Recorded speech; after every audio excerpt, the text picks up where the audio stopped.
महिला सशक्तिकरण रोजगार देने वाला भी बन सकता है। ये हमारा एक रोजगार बहुत महत्वपूर्ण विषय और ये पूरा की यह पूरा योजना माँ साहब को महिला हो या पुरुष को समर्पित उनको रोजगार देने वाला और बनाएगी। उनके ही सम्मान में बहुत अच्छी 31 योजना मई को आज माननीय मुख्यमंत्री जी के देश के यशस्वी प्रधानमंत्री नरेंद्र मोदी जी जिसमें हमारे बेरोजगार भोपाल पधार रहे युवाओं हैं को और 2 लाख महिलाओं के सम्मेलन को संबोधित करेंगे।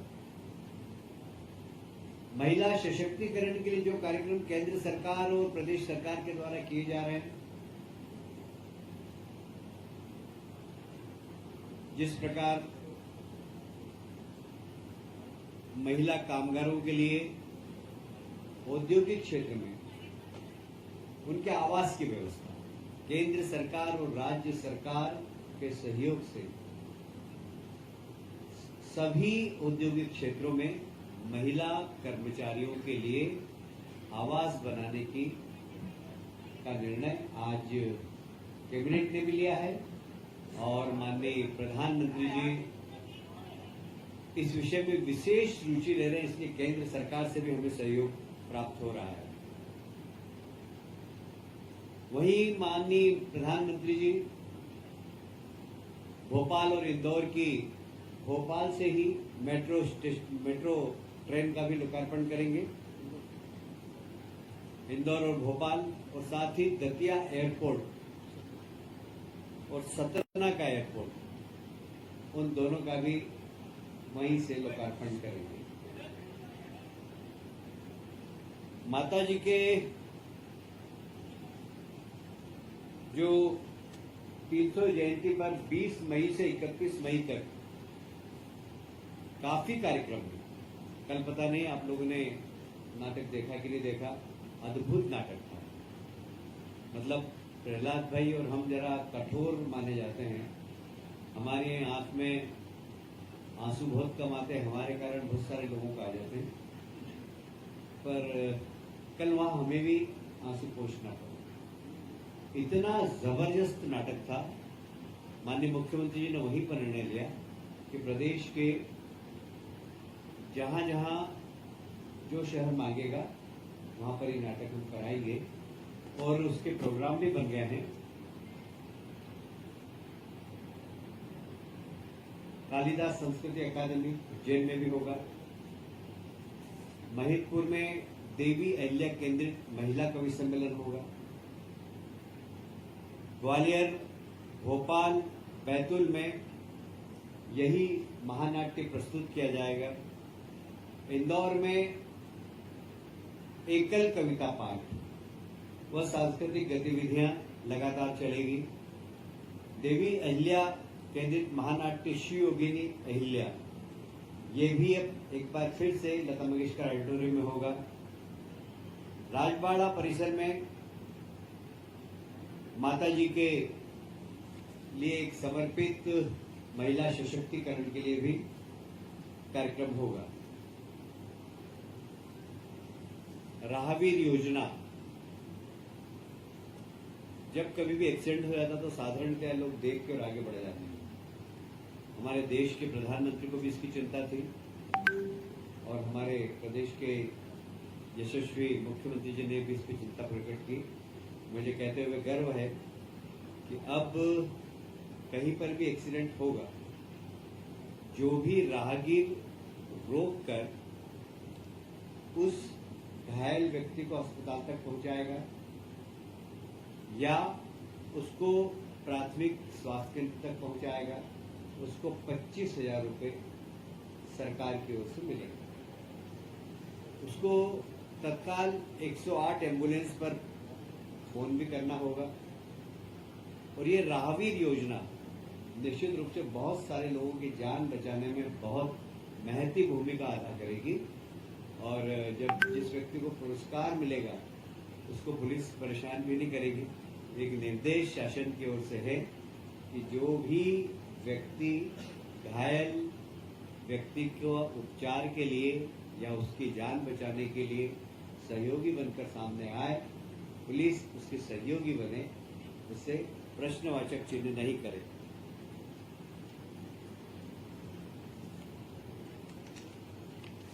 आप सभी जानते हैं कि हमारी सरकार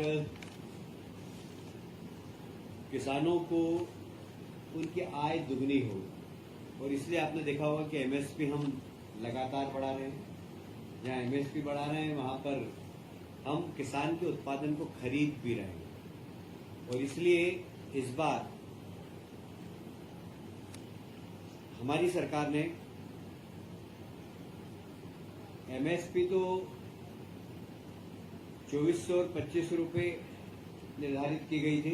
हमारी सरकार ने 75 रुपये प्रति क्विंटल बोनस देकर 2600 रुपये प्रति क्विंटल में खरीदा, और इस बार रिकॉर्ड खरीदी हुई है, जो पिछले वर्ष की तुलना में लगभग 30 मीट्रिक टन अधिक, लगभग 62% अधिक है। 30 लाख मीट्रिक टन अधिक है, जो 62% पिछले बार की तुलना में अधिक है। मुझे ये कहते हुए बहुत प्रसन्नता है कि लगभग 20,000 से 20,000 करोड़ रुपया किसानों को बांटा गया, उनका पूरा उत्पादन खरीदा गया। 9 लाख किसानों से टोटल खरीदा गया है, और माननीय मुख्यमंत्री जी ने, विभाग के अधिकारी और माननीय मंत्री जी को भी धन्यवाद दिया है, और पूरे मंत्रिमंडल ने मुख्यमंत्री जी को इस अच्छे कार्य के लिए बधाई भी दी है।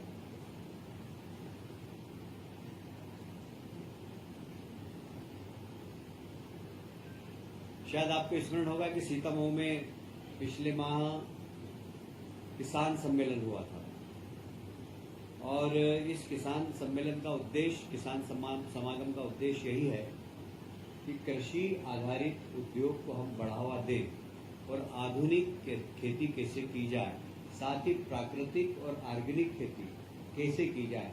वहाँ न सिर्फ प्रशिक्षण दिया जा रहा है, इसका मार्केट भी डेवलप हो। इसके लिए किसान समागम पिछले समय बहुत ही सफलतापूर्वक सीतामऊ में संपन्न हुआ है।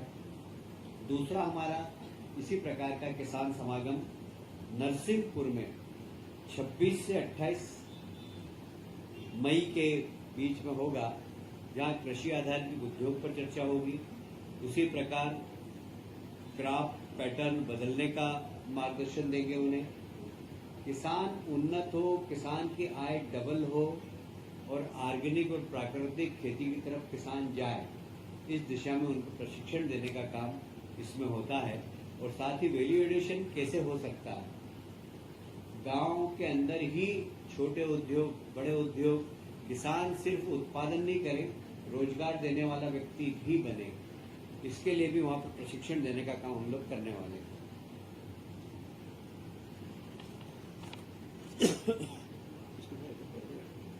बहुत तेज या कम कर दो।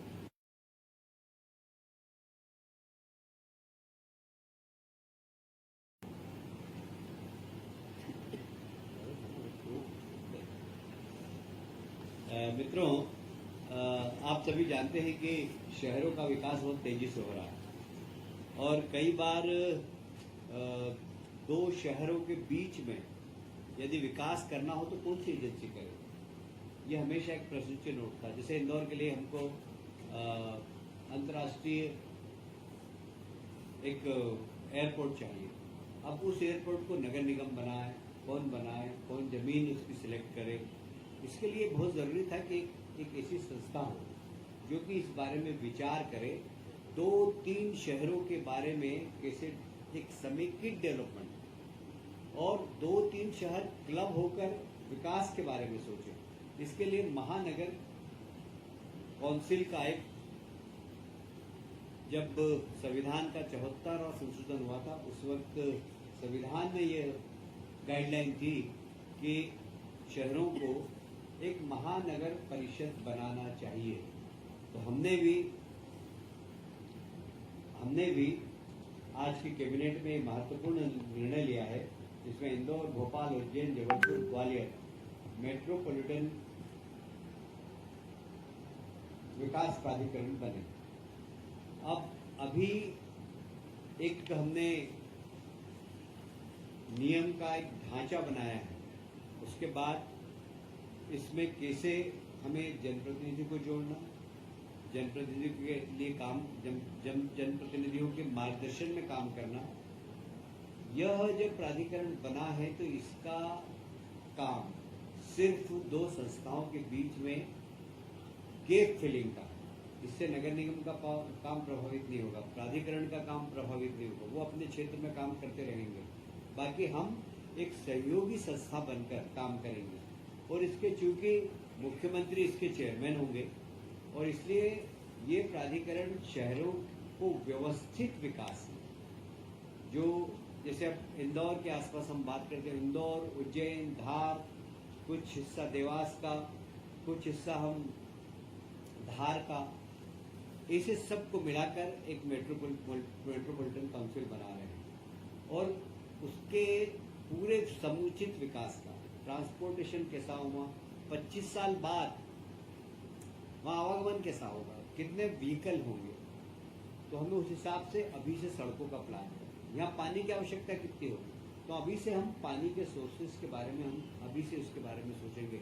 ये समुचित मेट्रोपॉलिटन एरिया के अंदर पीने का पानी कितना लगेगा, यदि उस क्षेत्र के अंदर खेती है तो खेती किसान को पानी समुचित रूप से मिल सके, क्योंकि हमारे खेत को पानी देने का हमने संकल्प लिया। तो ये सब काम मेट्रोपॉलिटन काउंसिल करेगी और इसके 3 चरणों में इसकी कमेटी है। 2 चरणों के चेयरमैन मुख्यमंत्री होंगे, 1 चरण के माध्यम तीसरी हमारी काउंसिल बनेगी, उसमें लोकल शहर के सांसद, कमिश्नर, सारे जनप्रतिनिधि होंगे। इसमें जनप्रतिनिधियों का मार्गदर्शन और जितने विधायक इस क्षेत्र के हैं वो सब कभी भी आकर किसी भी प्रकार का कोई सुझाव देना चाहें तो दे सकेंगे। कुल मिलाकर इसका उद्देश्य है कि 2 संस्थाओं के बीच में फिल अप द गैप, जो गैप भरने का एक काम करेगी और विकास तेज गति से इस दिशा में काम करेगी।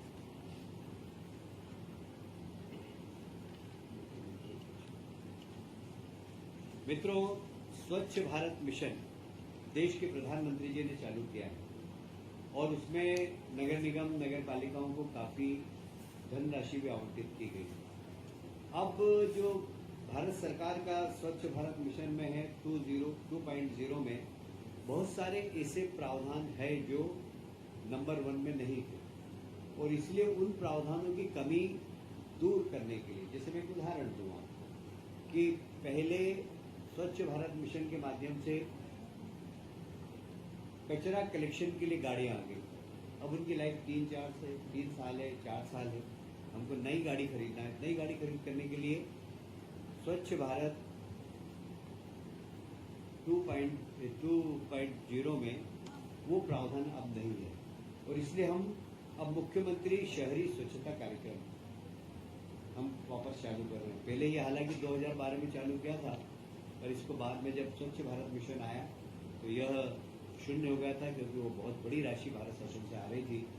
पर अब आवश्यकता है इस बात की, जैसे अब ड्रेनेज के अंदर मैनहोल में व्यक्ति नहीं घुसे, उसके लिए मशीन खरीदना है, तो नगर निगम के पास पैसा नहीं है और स्वच्छ भारत मिशन जो भारत सरकार का उसमें प्रावधान अब नहीं है, तो सेकंड पार्ट में, तो हम मुख्यमंत्री स्वच्छता कार्यक्रम के अंतर्गत वो मशीन उनको उपलब्ध कराएंगे।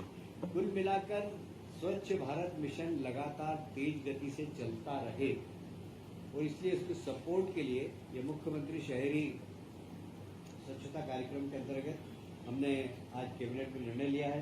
पहले चरण में हमने 277 करोड़ का ऐसे प्रावधान किया, हालांकि ये राशि मुझे अभी कम दिख रही है, इसलिए आज मैंने कैबिनेट में कहा भी है कि मुख्यमंत्री की राशि बढ़ाना पड़ेगी, क्योंकि बहुत सारे नगर निगमों में बहुत सारे सामान नहीं है, मैं जा भी जाता हूँ, पर ये इसकी शुरुआत हो गई है।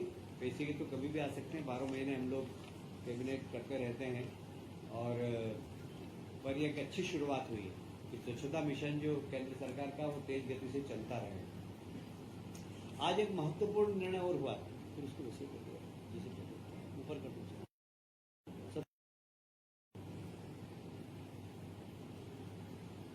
लोक माता देवी अहिल्या माता जी को समर्पित क्योंकि आप सब जानते हैं लोक माता अहिल्याबाई ने उस समय रोजगार देने के लिए बुनकरों को महेश्वर में साड़ी बनाने का प्रशिक्षण दिया था और आज भी महेश्वर की साड़ी विश्व विख्यात है। उनको ही समर्पित एक स्किल डेवलपमेंट का कार्यक्रम हमने फिर से प्रारंभ किया है।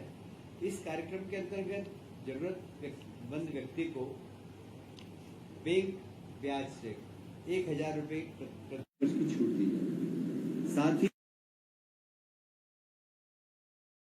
तो उसको ब्याज की छूट भी देंगे। योजना में 100 करोड़ का प्रावधान है। इसमें युवा, महिलाएं सभी सम्मिलित हो सकते हैं और इस स्किल डेवलपमेंट के माध्यम से जब व्यक्ति रोजगार मूलक प्रशिक्षण प्राप्त करेगा तो कुछ रोजगार देने वाला भी बन सकता है। जैसे प्रधानमंत्री हमेशा कहते हैं कि रोजगार मांगो मत, रोजगार दो। यह योजना महिला हो या पुरुष उनको रोजगार देने वाला बनाएगी। ये एक बहुत अच्छी योजना आज माननीय मुख्यमंत्री जी के नेतृत्व में कैबिनेट ने पारित की है, जिसमें हमारे बेरोजगार युवाओं को, विशेषकर महिलाओं को बहुत इसका लाभ होगा। आप सभी जानते हैं कि आदि शंकराचार्य जी ने पूरे देश में भ्रमण किया था और एक सनातन धर्म के लिए एकात्मता के लिए, हिंदू धर्म की एकात्मता के लिए उन्होंने बहुत काम किया और विशेषकर ऐसी मान्यता है कि ओंकारेश्वर में उन्होंने साधना की थी और वहीं पर उनको मतलब ईश्वर के दर्शन भी हुए थे, दर्शन प्राप्त किए थे उन्होंने। इसीलिए हमारी सरकार ने वहाँ पर आदि शंकराचार्य जी की एक बहुत बड़ी 108 फुट प्रतिमा का तो उद्घाटन कर ही दिया है, पर अभी उसके आसपास बहुत सारे काम हमें करना है। जैसे उनके जीवन से संबंधित, उनके साहित्य से संबंधित और सनातन परंपरा के अनुसार किस प्रकार हमारी पुरातन परंपराएं थी, उस सब के विकास के लिए आज 2100 करोड़ रुपए का एक प्रावधान किया है, जिसमें वहाँ लोग प्रशिक्षण ले सकेंगे, वहाँ लोग रहकर अध्ययन कर सकेंगे, लाइब्रेरी होगी, वहाँ रिसर्च मतलब लोग शोध कर सकेंगे और एक ऐसा केंद्र बन रहा है वो, जो कि एक टूरिज्म के लिए भी बहुत अच्छा होगा। विशेषकर जो भारत की सनातन परंपरा को अगर जानना चाहता होगा तो दुनिया भर के लोग आकर वहाँ पर रह सकेंगे। तो उन सब के लिए छोटे हॉल, बड़े हॉल, मीटिंग हॉल, रहने की व्यवस्था, लगभग 1000 लोग वहाँ रह सकें, उस प्रकार की हॉस्टल भी बन रही है। वहाँ अलग अलग प्रकार की कुछ 5 स्टार टाइप कमरे बनेंगे, कुछ सामान्य कमरे बनेंगे। एक बड़ा संस्कृति केंद्र सनातन धर्म का वहाँ पर बनने जा रहा है। इसके लिए 2100 करोड़ रुपए आज कैबिनेट ने मंजूर किए हैं और ये एक पर्यटन के क्षेत्र में बड़ी क्रांति लाए।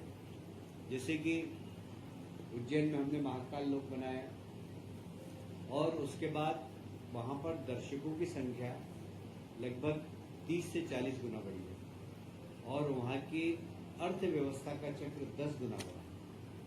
मतलब इकोनॉमी पूरी उज्जैन की पर कैपिटा इनकम बढ़ गई। ये भी निमाड़ के क्षेत्र में जब पूरा बन जाएगा, वहाँ पर 3D सिस्टम के माध्यम से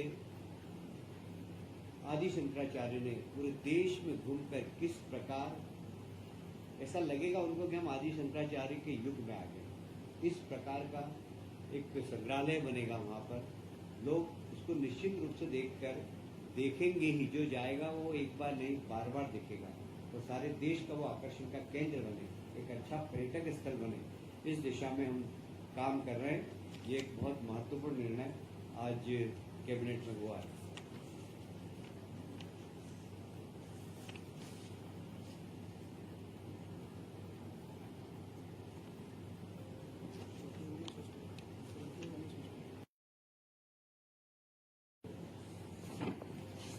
जैसा कि मैंने अपने बात के प्रारंभ में ही कहा था कि वर्किंग वुमेन हॉस्टल सब इंडस्ट्रियल एरिया के अंदर हम बनाने का निर्णय लिया है।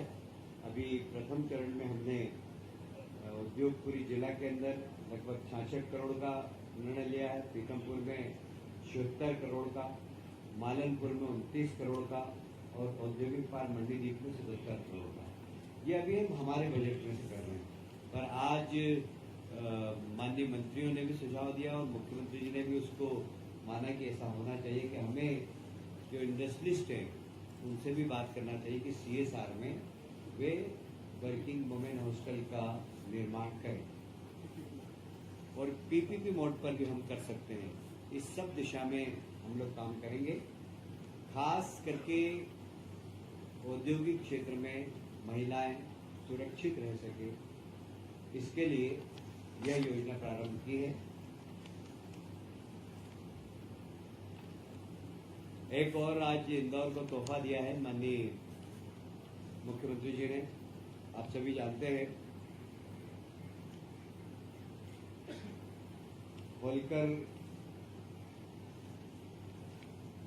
नरेश यशवंत राव जी ने MY हॉस्पिटल बनाया था और उसके बाद अभी तक उसमें बहुत बड़ा काम नहीं हुआ, छोटे मोटे जरूर एक्सपांशन हुआ है, पर इस बार वहां पर बहुत बड़ा काम होने वाला है। लगभग 773 करोड़ रुपया आज स्वीकृति दी। यह वर्तमान जो व्यवस्था है उससे लगभग डबल व्यवस्था हो जाएगी और सब आधुनिकतम सुविधाएं उस हॉस्पिटल के अंदर होगी। हम कोशिश करेंगे कि यह हॉस्पिटल ऐसा बने जहाँ पे हार्ट का ऑपरेशन हो, जहाँ लीवर ट्रांसप्लांट का काम हो, इससे बड़े बड़े काम जिसके लिए लोग दिल्ली बॉम्बे जाते हैं वो इस हॉस्पिटल में सारी सुविधा उपलब्ध कराएं। उसी प्रकार रीवा में भी लगभग 321 करोड़ जो अभ्यास जिला अस्पताल है उसके विकास के लिए 321 करोड़ रुपए आज स्वीकृत किए हैं। और यह एक इंदौर ही नहीं, इंदौर मालवा ही नहीं, निवाड़ी नहीं, पूरे सेंट्रल इंडिया के लिए जो गरीब हैं, जो मध्यम वर्गीय हैं, उनके लिए एक बहुत बड़ा तोहफा होगा, क्योंकि मेडिकल सर्विसेज आजकल बहुत महंगी होती है। और इसी समय में हालांकि हमारे देश के प्रधानमंत्री ने आयुष्मान योजना के माध्यम से गरीबों को और मिडिल क्लास के लोगों को बहुत बड़ी सुविधा दी है। साथ ही 70+ के लोगों का भी आयुष्मान कार्ड बनाया है। वह कोई भी व्यक्ति हो, उसके किसी भी परिवार का हो, उन सब का बनाने का काम किया। एक बहुत बड़ी उपलब्धि है माननीय प्रधानमंत्री जी की। पर फिर भी मिडिल क्लास के व्यक्ति के लिए मुश्किल हो जाता है जब गंभीर बीमारी से पीड़ित हो जाता है। तो यहाँ पर हम इस हॉस्पिटल के अंदर जब 773 करोड़ रुपये खर्च कर रहे हैं तो आधुनिकतम सारी चिकित्सा सुविधा यहाँ पर हो, इसके लिए हम लोग प्रयास करेंगे। आज की कैबिनेट में यही निर्णय हुए थे। अभी लंच के बाद विकसित मध्य प्रदेश 2047 का एक रोड मैप के बारे में अभी हम लोग सब एक साथ बैठने वाले हैं। उस पर चिंतन मनन होगा, उस पर चर्चा होगी और उसको एक अमली जामा पहनाएंगे। तो इसके बाद बजट के पश्चात हम 2-3 घंटे फिर से बैठेंगे और माननीय प्रधानमंत्री जी का जो सपना है 2047 में भारत एक सशक्त भारत बने, उसमें राज्य सरकारें किस प्रकार अपनी तैयारी करती है, उस तैयारी को हम लोग कर रहे हैं। और इसमें माननीय प्रधानमंत्री जी का मार्गदर्शन और माननीय हमारे मुख्यमंत्री जी की कल्पना, दोनों पर हम आज बैठ के चर्चा करेंगे। आप सब लोगों को मैंने अभी कैबिनेट से संबंधित सारी जानकारियाँ दी हैं। मैं आप सबको धन्यवाद देता हूँ। यार ये कैबिनेट का विषय नहीं, और कुछ पूछना है जी। उसके बाद फिर बैठेंगे। मैं आग्रह करूंगा मुख्यमंत्री जी खुद बैठे।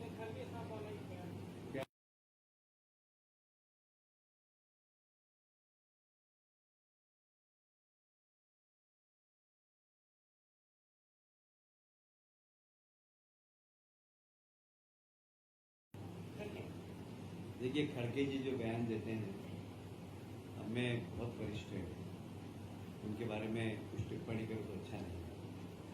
पर हमेशा एक बात का ध्यान रखना चाहिए कोई सा भी राजनीतिक दल कि नेशन फर्स्ट। दुर्भाग्य से लोग ऐसे ऐसे विषयों पर देश के अंदर राजनीति कर रहे हैं जिस पे नहीं होना चाहिए। मुझे याद आता है अटल बिहारी वाजपेयी को।